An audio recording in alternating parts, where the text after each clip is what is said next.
I didn't have my tester with me, but I got them all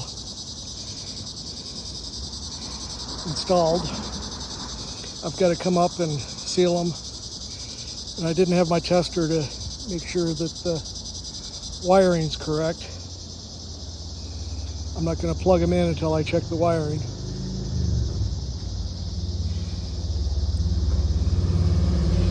But I hit the rafters on the heads and then on the tails.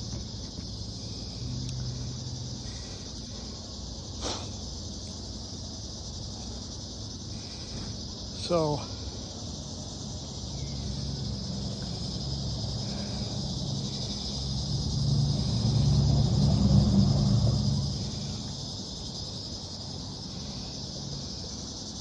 all set.